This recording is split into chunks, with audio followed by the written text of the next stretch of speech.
দেখো আজকে হবে চিকেন কারি। আজকে একটু নতুন প্রসেস, কতবার চিকেন কারি করবে? অনেক রকম টেস্ট করছি। একটা হচ্ছে মাংসটাকে মাখিয়ে রেখেছি দই, সর্ষের তেল আর ধনে জিরে শুকনো লঙ্কার গুঁড়ো দিয়ে। পেঁয়াজটা পেস্ট করে রাখা আছে, আর এখানে টমেটোটা পেস্ট করে আলাদা করে রেখেছি। অন্যবার একসঙ্গে পেস্ট করি, এবার নিউ প্রসেস মানে পেঁয়াজ আলাদা আর টমেটো আলাদা। এটা গরম মশলাগুলো রাখা আছে, শুকনো লঙ্কা, তেজপাতা, গোলমরিচ আর ছোটো এলাচ আর বড়ো এলাচটাকে থেতো করে রেখেছি। লাস্টে নামানোর সময় একটু ধনেপাতা দেওয়া হবে। আর করেছি কি 3টে আলু ডুমো ডুমো করে কেটে জলে ভিজিয়ে রেখেছি। আর এখানে যে সর্ষের তেল পাওয়া যায় ইন্ডিয়ান স্টোরে, তেজ কোম্পানির সর্ষের তেল, এখানে গরম জল রেডি করা আছে, ঠিক আছে। এবার রান্না শুরু হবে। 3 চামচ সর্ষের তেল দেওয়া হলো, তারপরে আলুটাকে একটুখানি কষে নিয়ে এরপরে রসুনটাকে 5-6 কোয়া রসুন থেতো করে প্রেসার মোটরে রাখা আছে। 1 চামচ আদা পেস্ট আমাদের একটা শিশিতে কেনা আছে, 1 চামচ আদা নিয়ে নেওয়া হয়েছে। গরম তেলে তেজপাতা, শুকনো লঙ্কা, দারচিনি, গোটা জিরে, তারপরে ছোটো এলাচ, বড় এলাচ সব কিছু দিয়ে এই গরম মশলাটাকে গরম তেলে একটু নাড়াচাড়া করে নিয়ে এই লবঙ্গ এই সমস্ত দেওয়া হয়েছে, এগুলোকে দিয়ে গরম তেলে যখন একটু লাল লাল হয়ে যাবে তারপরে দিতে হবে তোমার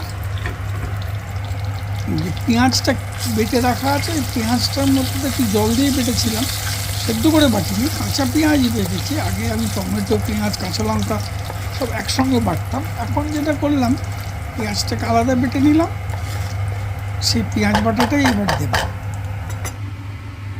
পরে আদা রসুনটা আগে দিয়ে দিচ্ছি।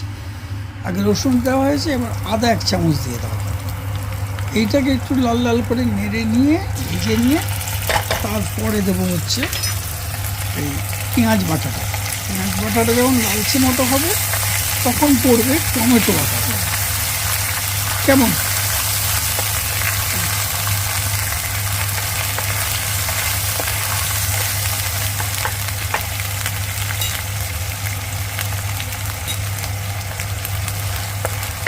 আদা রসুনটাকে ভালো করে তেলে কষে নিয়ে তারপরে বলছি কী হচ্ছে।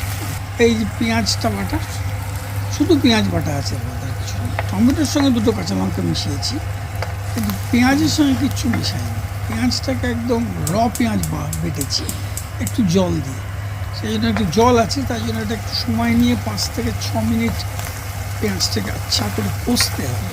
কষে যখন লালচে হয়ে যাবে জিনিসটা, আদা রসুনটাও কষা হয়ে যাচ্ছে, গরম মশলা কষা হয়ে যাচ্ছে, পেঁয়াজটাও কষা হয়ে গেছে, এইটা প্রায় 5 থেকে 6 মিনিট ধরে কষতে হবে।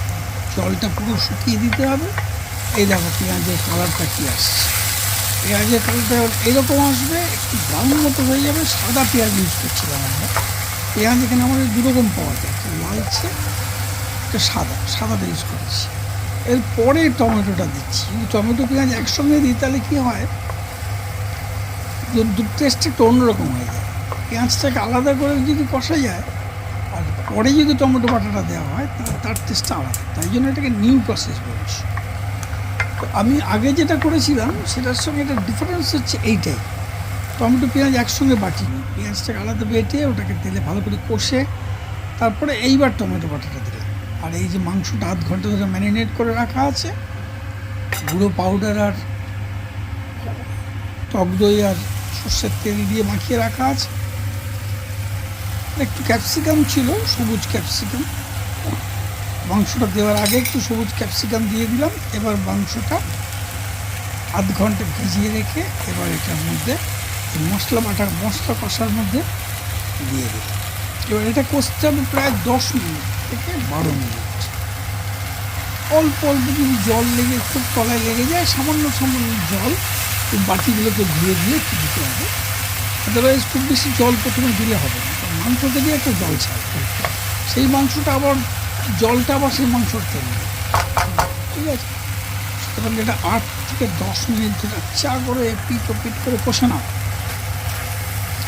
যখন বুঝবে যে মাংসটা ভালো করে কষা হয়ে গেছে, আর দরকার নেই, এনাফ কষা হয়েছে, তখন এবার আলুটা ভেজে রাখা ছিল লাল লাল করে সেটা দিয়ে দিলাম। এবার দিলাম 1 চামচ নুন পরিমাণ মতো। নুন দিয়ে এটাকে আরেকবার ভালো করে কষা হবে। চাপা দিয়ে দিয়ে কষে আবার একটু চাপা দিচ্ছি, আবার কষে দিচ্ছি, আবার চাপা দিচ্ছি। তারপরে একটা পাতি লেবু 2 কোয়া, একটু লেবুর রস দিয়ে দিলাম, তাহলে টেস্টটা একটু বেশ ভালো লাগবে। লেবুর রস দেওয়ার পর আবার একটুখানি কষতে হবে। তলায় লেগে গেলে অল্প একটু গরম জল একটু একটু করে দিতে হবে। যেভাবে চাপ রান্না করে সেইভাবে অল্প অল্প করে তেল দিয়ে জল দিয়ে কষাতে হবে। একসঙ্গে বেশি করে জল দেওয়া যাবে না, তাহলে মাংসটা টেস্টটা কমে যাবে। অল্প অল্প করে জল দিতে হবে, তাহলে মাংসটা খুব টেস্টি রান্না হবে। এটা প্রায় 10 মিনিট ধরে তুমি কষতে থাকো। শুকিয়ে গেছে আমার মাংসটা। এবার একটু জল দিতে হবে, এই 1/2 কাপ মতো গরম জল দেওয়া হয়েছে, দিয়ে এটা একটু ফুটতে দেওয়া হয়েছে। এই এসছে কালারটা, ফাইনালি এরকম একটা কালার আসবে। এই তোমার চিকেন কারি। ওই কাঁচা পেঁয়াজ বাটা আলাদা, টমেটো পেঁয়াজ বাটা আলাদা করে দিয়ে এরকম একটা গেটআপ এসছে। এই মোটামুটি শেষ হয়ে গেল চিকেন কারি। আবার তোমাদের সঙ্গে আরেকটা কোনো নতুন ভিডিওতে দেখা হবে। ততক্ষণের জন্য ভালো থেকো, বাই।